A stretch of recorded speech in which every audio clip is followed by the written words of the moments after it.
প্রথম তিনটি বিন্দু বা পয়েন্টসের উপর আলোচনা করি। মূলধন খাতে খরচ, সেটাকে বলে ক্যাপিটাল আউটলে।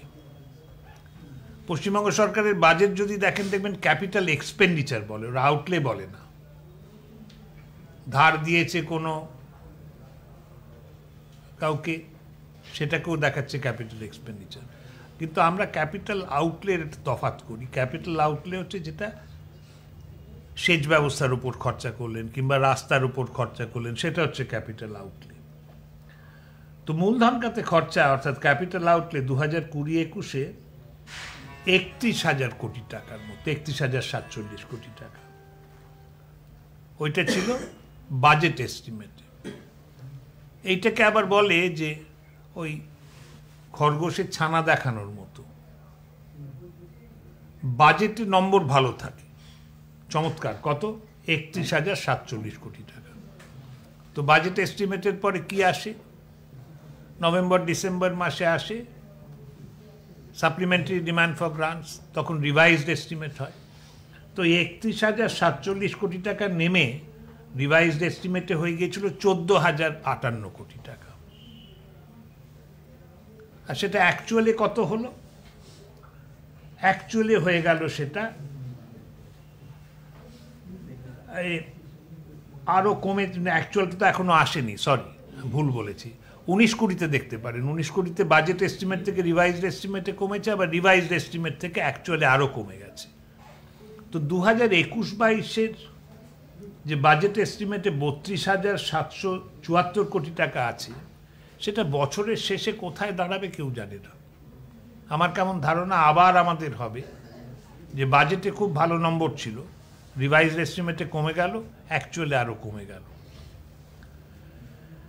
তো সরকার জনকল্যাণমূলক প্রকল্পে ছাড়া অন্য উন্নয়নমূলক কাজে খরচ কমিয়ে যাচ্ছে। 2020-21-এ কৃষি ও কৃষি সম্পর্কিত খাতে খরচ 2020-21 বাজেট এস্টিমেটের 10,648 কোটির থেকে নেমে 4,871 কোটি টাকা হয়েছিল, অর্ধেকেরও কম। নগর উন্নয়নের খাতে কমানো হয়েছিল 10,571 কোটির থেকে 9,095 কোটিতে, আর পরিবহন খাতে 6,082 কোটি টাকার থেকে কমিয়ে 5,023 কোটি টাকায়। তো এই প্রথম হলো যে খরচা হচ্ছে কিন্তু ক্যাপিটাল আউটলেতে হচ্ছে না, উন্নয়নমূলক কাজে হচ্ছে না। দ্বিতীয় হচ্ছে, আরেকটা আমরা খুব শুনি যে পুরনো ঋণের বোঝা। আপনি কি করবেন? আপনি বলতে পারেন যে বাবা এত ঋণ রেখে গিয়েছিল, আমার তাতেই তো সারাটা জীবন কেটে গেল বাবার ঋণ শোধ করতে। সরকার ঋণ কখন করে?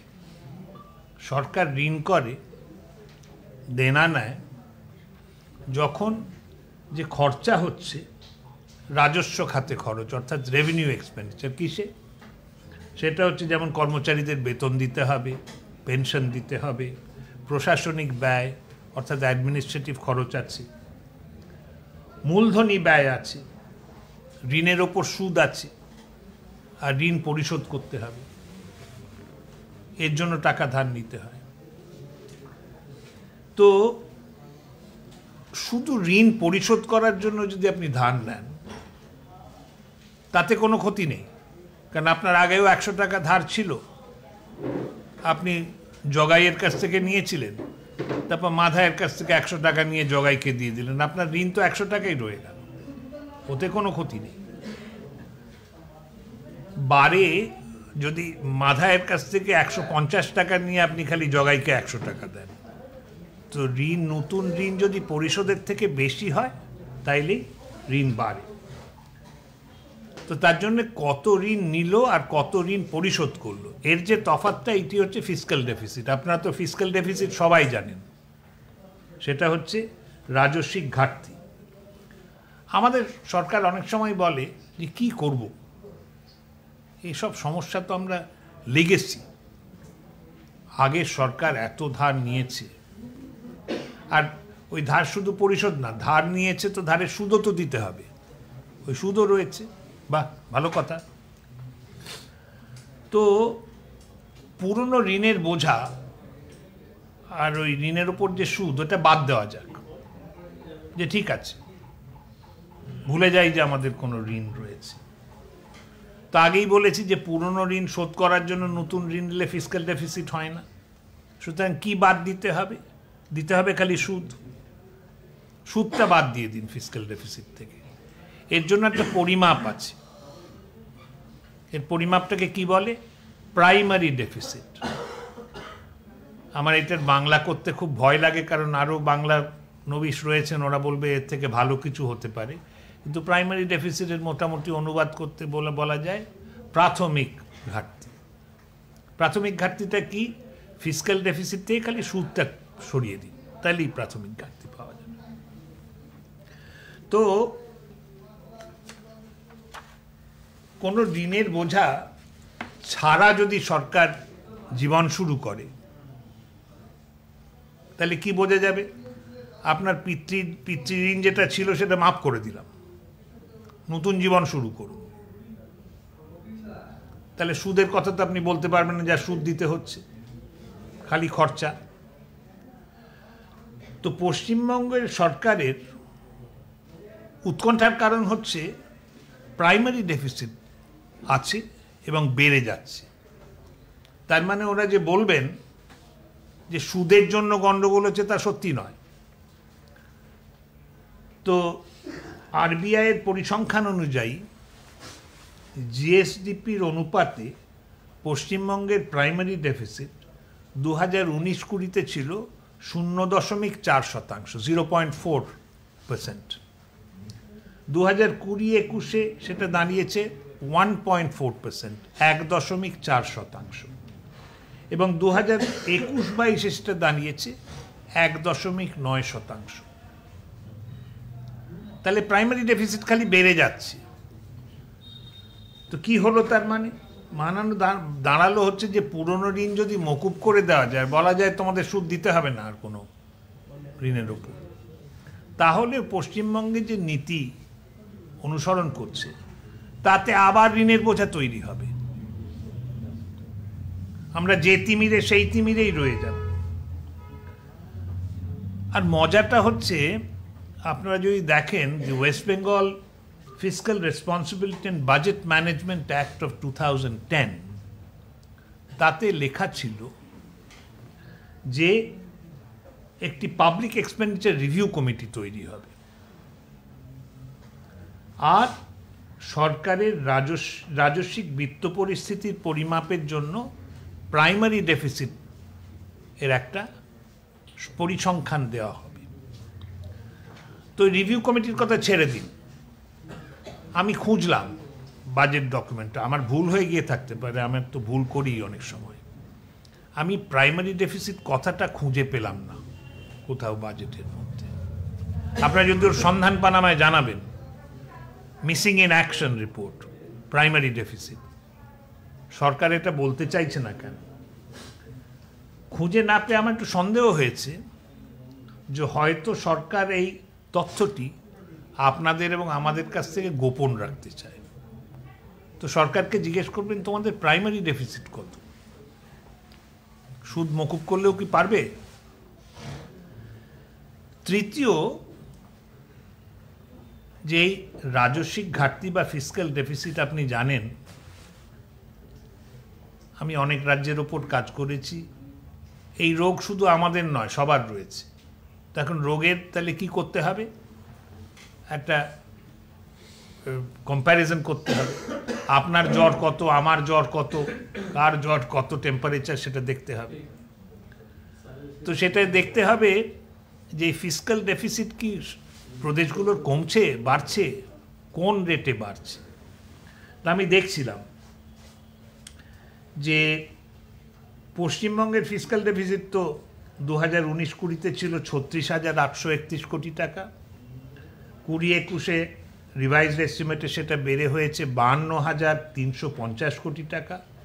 এবং এবছর বাজেটে 2021-22 বাজেটে ওটা দাঁড়িয়েছে 60,864 কোটি টাকা। ভারতে আপনারা জানেন 28টি প্রদেশ আছে, 18টি প্রদেশ 2020-21-এর বাজেট এস্টিমেট, রিভাইজড এস্টিমেট থেকে 2021-22-এর বাজেট এস্টিমেটে ফিসক্যাল ডেফিসিট কম করার পরিকল্পনা নিয়েছে। 18টি স্টেট বলেছে কমে যাবে। ওই লিখিত যেটা আছে সেটা 18টির নাম রয়েছে, আপনারা দেখে নেবেন। পশ্চিমবঙ্গ আর 9টি প্রদেশ, 18 বাদ দিলে 10টি থাকে। পশ্চিমবঙ্গ এক আর 9টা হচ্ছে অন্য। গোয়া, হরিয়ানা, হিমাচল প্রদেশ, কর্ণাটক, মণিপুর, মেঘালয়, ওড়িশা, তেলেঙ্গানা আর উত্তরপ্রদেশ, এদের ফিসক্যাল ডেফিসিট বাড়বে 2020-21 থেকে 2021-22। কিন্তু আমার চিন্তার কারণ, আমি আজকাল খুব আমি ছোট মানুষ, আমি দেখি অনেক সময় অনেকে বিবৃতি দিচ্ছেন ভারতবর্ষের কি হচ্ছে, ভারতবর্ষে না গেল। আমি ভারতবর্ষের কথা ভাবি না, আমি এখন ভাবি খালি পশ্চিমবঙ্গের কথা। তো পশ্চিমবঙ্গের বৃদ্ধির হার এই 2020-21 থেকে 2021-22-এর মধ্যে হচ্ছে 16.3%। এগিয়ে বাংলা নয়, আমরা সবচেয়ে বেশি বাড়ছে না, কিন্তু আমরা 4th পজিশন পেয়ে গেছি। আমাদের বৃদ্ধির হার অন্ধ্রপ্রদেশ, গোয়া এবং হরিয়ানার পরেই আমরা। এটা যদি একটা গর্বের বিষয় হয়, আপনারাই ভাবুন যে আমাদের ফিসক্যাল ডেফিসিট খুব বাড়ছে। তো প্রশ্ন হচ্ছে যে গঠনমূলক বিরোধী পক্ষের বিধায়ক হিসেবে আমিও উদ্বিগ্ন যে মাননীয় মুখ্যমন্ত্রী আসন্ন একটা সংকট দেখতে পাচ্ছেন এবং বিচলিত হচ্ছে। তা আবার বলি, গঠনমূলক বিরোধী পক্ষের বিধায়ক হিসেবে, এবং আপনাদের সবার কাজ হচ্ছে মুখ্যমন্ত্রীকে পরামর্শ দেওয়া। তো আমার ক্ষমতা অনুযায়ী আমি পরামর্শ দেব। তো আজকে আমি 3টে পরামর্শ দিতে চাই। প্রথম, সংখ্যার স্বচ্ছতা। কারণ ইনফরমেশন হচ্ছে, ডায়াগনোসিস হচ্ছে সবচেয়ে ইম্পর্ট্যান্ট। আপনার রোগ কি সেটা যদি ডাক্তার একবার আবিষ্কার করে ফেলে তাহলে চিকিৎসা সম্ভব, কিন্তু রিপোর্টগুলো যদি ঠিক না হয় তাহলে কি হবে? তো আমি আগেও বলেছি যে আমাদের ঋণের ভার, আউটস্ট্যান্ডিং ডেট বেড়ে গেছে। রিজার্ভ ব্যাঙ্ক অফ ইন্ডিয়া একটা স্টেট ফাইন্যান্সেস, আপনারা নিশ্চয়ই দেখেছেন, স্টেট ফাইন্যান্সের ওপর একটা রিপোর্ট বেরোয়, ওতে দেখবেন আউটস্ট্যান্ডিং লায়াবিলিটিসের নম্বর রয়েছে। আউটস্ট্যান্ডিং ডেট আর আউটস্ট্যান্ডিং লায়াবিলিটিসের নম্বর এক নয়। এটার মধ্যে এই পাবলিক অ্যাকাউন্টস, কনসলিডেটেড অ্যাকাউন্ট, এই সমস্ত গণ্ডগোল আছে। এই কচকচিতে আমি যেতে চাই না। এই তফাৎটা অনেকটা ইমন রাগ আর ইমন কল্যাণের মধ্যে যেরকম তফাৎ আছে, সেরকম আউটস্ট্যান্ডিং ডেট আর আউটস্ট্যান্ডিং লায়াবিলিটিসের মধ্যে তফাৎ আছে। কিন্তু প্রশ্ন হচ্ছে, এই দুটো সঙ্গতিপূর্ণ কি? হয়তো সঙ্গতিপূর্ণ, কিন্তু আমি হলফ করে বলতে পারবো সঙ্গতিপূর্ণ? পারবো না। কেন? তার কারণ হচ্ছে কন্ট্রোলার অ্যান্ড অডিটর জেনারেলের রিপোর্ট, অডিট রিপোর্ট পশ্চিমবঙ্গের জন্য পাওয়া যায় না, 7টি প্রদেশের জন্য। আচ্ছা, প্রথম বলি আপনাদের, কর্ণাটকের অডিটেড অ্যাকাউন্টস, সিএনএজির অডিটেড অ্যাকাউন্টস 20-21-এর পাওয়া যায়, মানে গত বছরের অডিটেড অ্যাকাউন্টস এবছর পেয়ে যাবেন। আপনি পাবেন 18টি প্রদেশে 19-20, আর 7টি প্রদেশে আসাম, বিহার, মধ্যপ্রদেশ, মণিপুর, নাগাল্যান্ড, পাঞ্জাব এবং উত্তরপ্রদেশ, এদের 18-19 অবধি। একমাত্র হতভাগ্য পশ্চিমবঙ্গের জন্য অডিটেড অ্যাকাউন্টস অ্যাভেলেবল হচ্ছে 17-18 অবধি। তো জানি না কে এর জন্য দায়ী। পিছিয়ে বাংলা কি কন্ট্রোলার অ্যান্ড অডিটর জেনারেল বাংলাকে অবহেলা করছেন এর জন্য? নাকি পশ্চিমবঙ্গ সরকারের মেডিকেল চেক আপ অর্থাৎ স্বাস্থ্য পরীক্ষা করতে খুব অনীহা, কি রোগ বেরিয়ে যাবে, কি গন্ডগোল হবে, তার জন্য এই রিপোর্ট চায় না। এমন হতে পারে দুজনে মিলে করছে, এটা একটা যৌথ অভিযান। আমার বিনীত নিবেদন হচ্ছে, এই যে জয়েন্ট ভেঞ্চার পশ্চিমবঙ্গ সরকারের এবং কন্ট্রোলার অ্যান্ড অডিটর জেনারেলের, এই যৌথ ভেঞ্চার, জয়েন্ট ভেঞ্চার বন্ধ করুন, জানলা খুলে দিন, দরজা খুলে দিন, সূর্যের আলো ঢুকুক, সিএজির রিপোর্ট বার করুন। সিএজির রিপোর্ট অন্তত 20-21-এর রিপোর্টটা কিংবা 19-20-র রিপোর্টটা বিধানসভায় পেশ করুন। দ্বিতীয়ত, উন্নয়নের ওপর জোর দিন। পশ্চিমবঙ্গের পরিকাঠামো দুর্বল। আমাদের প্রদেশের কি আছে? আমাদের প্রদেশের দুটো জিনিস খুব আমাদের বল। একটা হচ্ছে আমরা উপকূলবর্তী প্রদেশ, আমাদের সি কোস্ট রয়েছে, আরেকটা হচ্ছে ভৌগোলিক নিহিত শক্তি।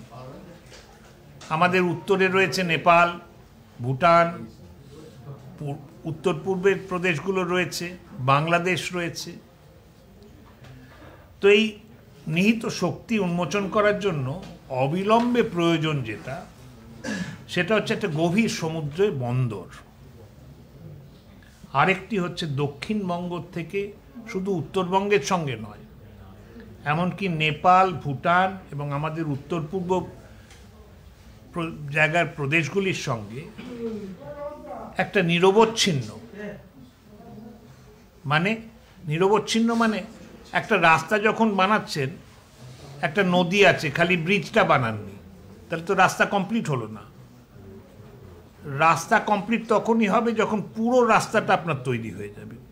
আপনি যদি বলেন যে না, খালি এই 5 কিলোমিটার হয়নি, আমি কি করব? 5 কিলোমিটার হয়নি তো আমাদের যেতে তো পারবো না। এবং আধুনিক যোগাযোগের ব্যবস্থার জন্য একটি 6 লেন ন্যাশনাল হাইওয়ে NH-34 বানান, অবিলম্বে বানান। কলকাতার হলদিয়া পোর্ট নদীবক্ষে, ওগুলো আটকে রয়েছে বিংশ শতাব্দীর প্রথমার্ধের। এখন আর নদীবক্ষে কোনো আধুনিক বন্দর হয় না। আর NH-34 অনেক জায়গায় আমার দেখে মনে হয় বউবাজার স্ট্রিট দিয়ে যাচ্ছি। তা আমি সরকারকে বলবো যে জমি অধিগ্রহণ, জবরদখল দূর এবং বহু জায়গায় পারাপারের বিকল্প ব্যবস্থা করে NH-এর মাধ্যমে, ন্যাশনাল হাইওয়ে অথরিটির মাধ্যমে NH-34 6 লেন আনইন্টারাপ্টেড হাইওয়ে, যাতে এই 570 কিলোমিটার বোধহয় কলকাতা থেকে শিলিগুড়ি, 100 কিলোমিটারে চালালে তো 6 ঘন্টায় যাওয়া উচিত, 120 নয়, নাই চালালে 6 ঘন্টায় তো শিলিগুড়ি পৌঁছে যেতে পারে। তৃতীয়ত, সরকারি খাতে যা টাকা খরচ হচ্ছে তার যথার্থ মূল্য বা ভ্যালু ফর মানি এর ওপর জোর দিই। দুর্নীতি একটি ভয়ঙ্কর রোগ এবং আমরা ওই রোগে পর্যুদস্ত হচ্ছি। পর্যুদস্ত হচ্ছি। মাননীয় মুখ্যমন্ত্রী বলেছেন দুর্নীতি দূর করুন, দুর্নীতি দূর করবেন। আমি আবার বলবো যে এর জন্য স্বচ্ছতা আনুন। সব প্রকল্পের একটি তালিকা বানিয়ে জনসমক্ষে রাখুন। বিভিন্ন প্রকল্পে কারা কারা স্বত্বভোগী বা বেনিফিশিয়ারি হওয়ার উপযুক্ত সেটা প্রকাশ করুন। তাদের এলাকা ভিত্তিক তালিকা প্রকাশ করুন এবং প্রকল্পের খাতে যারা এখনো পাননি তারা কবে পাবেন সেটা জানান। এখন রাজকোষীয় তহবিল সংকট বা ফিসক্যাল ক্রাইসিস শুধু জনগণের জন্য নয়, মসনদে আসীন শাসকের জন্য মারাত্মক। কোনো সরকার ফিসক্যাল ক্রাইসিস হলে বাঁচেনি। মাননীয় মুখ্যমন্ত্রী এও জানেন যে সংকট শুরু হলে কেন্দ্রের বঞ্চনা ও বিমাতৃসুলভ মনোভাব এবং আচরণ সম্বন্ধে সমালোচনা করা ছাড়া আর কোনো বিকল্প থাকবে না। এই সমালোচনা বাম সরকার নিজেদের শাসনের শেষের দিকে বহুদিন করেছে এবং এই সমালোচনা জনগণ গ্রহণ করেনি। ভবিষ্যতেও এই সমালোচনা গ্রহণ নাও করতে পারে। ধন্যবাদ, নমস্কার।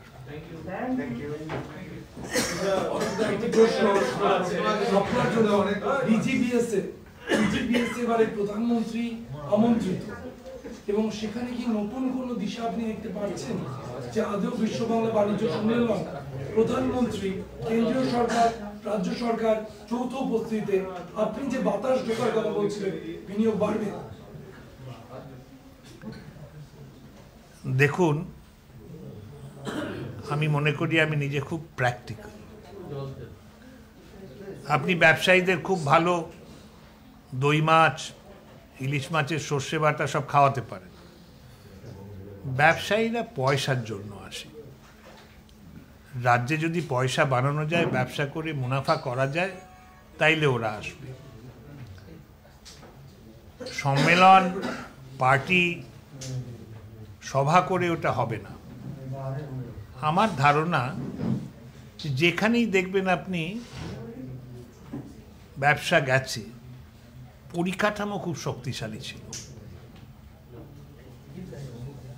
আমি একজনের কাছে শুনেছিলাম যে বোধহয় কোনো জাপানি ইনভেস্টর এসেছিল, সে হলদিয়া তখন তৈরি হচ্ছিল, হলদিয়া থেকে কলকাতায় আসতে গিয়ে তার মাথার ঘাম ছুটে গিয়েছিল, আর দুবার আসেনি। তো রাস্তাঘাট, বন্দর, বিমানবন্দর, তো সম্মেলন বিশ্ব বাংলা করতে পারেন, খুব ভালো, আমি এটাকে ওয়েলকাম করি, স্বাগত জানাই। কিন্তু তার থেকেও ব্যবসা করে লোকের কনফিডেন্স হতে হবে, বাহ এ তো চমৎকার জায়গা, এখানে ব্যবসা করলে তো প্রচুর পয়সা হবে। সুতরাং লেটস বি ভেরি প্র্যাকটিক্যাল। ব্যবসায়ীর সঙ্গে হাত মিলিয়ে খুব হাসি খুশি করলে হবে না। শুধু ব্যবসার একটা যে স্ট্রাকচার, ইনফ্রাস্ট্রাকচার, সেটা করে দিতে হবে। ওইটা করলে ব্যবসায়ীদের না বললে ওরা ছুটে ছুটে আসবে, ওরা পেছনে ছুটবে আমাদের, যেখানে বিনিয়োগ করতে পারি। মানে আপনি যেটা বললেন বৈমাতৃসুলভ আচরণ কেন্দ্রের বিরুদ্ধে, ওটা তো এখন অলরেডি আনছে। মাননীয় মুখ্যমন্ত্রী বলেন যে জিএসটির টাকা আমরা এখনো পাচ্ছি না। তো এই কথাগুলো বললে তো উনি তো আবার একই কথা বলবেন যে জিএসটির টাকা, সেটা নিয়ে আপনি কি বলতে চাইছেন? দেখুন, আমাদের একটা যুক্তরাষ্ট্রীয় কাঠামো, এই জিএসটির টাকা পাচ্ছি না, এটা শুধু পশ্চিমবঙ্গের সমস্যা নয়, এটা বহু প্রদেশেরই সমস্যা। আর সব প্রদেশের যখন সমস্যা এটা হয়ে যায়, তখন কেন্দ্রেরও সমস্যা। তো এই যে একটা মনোভাব, দেখুন কেন্দ্রের টাকা যে আসে, এটা তো এমন নয় যে আজ সকালে উঠে ঠিক করলাম দেবো টাকা, একে দিয়ে দিলাম। কেন্দ্রের টাকা আসে, একটা হচ্ছে ফাইন্যান্স কমিশনের অ্যাওয়ার্ড, ওইটায় কেন্দ্র সরকারের কিছু করার নেই। ওইটা তো একটা পুরো ভোটেড, ওইটা সরকারের কিচ্ছু করার নেই, পার্লামেন্ট করে, ওটা চলে গেল। তারপর রইল centrally sponsored schemes. Centrally sponsored স্কিমসেরও আইন কানুন রয়েছে যে এই করতে হবে, ওই করতে হবে। আমি নিজে দাঁড়াবো যদি এমন দেখি যে অন্য কোনো প্রদেশকে ওই আইন লাগানো হচ্ছে না, পশ্চিমবঙ্গের ক্ষেত্রে লাগানো হচ্ছে, তো ওইটা তোমাদের আমাদের কাছে আনতে হবে যে কি হলো, উড়িষ্যা কি পেয়েছে একই অপরাধ করে, আর আমরা পাচ্ছি না। শুধু বলা যে পাচ্ছি না, কি পাচ্ছি না, কেন পাচ্ছি না, কোথায় পাচ্ছি না, সেগুলো তো বলতে হবে। স্বচ্ছতার প্রয়োজন। না, এই যে বিমাতৃসুলভের কথাটা বললেন, আমার ভয় হচ্ছে পশ্চিমবঙ্গের অনেক সময় নষ্ট হয়েছে এই ছায়ার সঙ্গে লড়াই করে। এই ছায়ার সঙ্গে লড়াই করে তো চলবে না।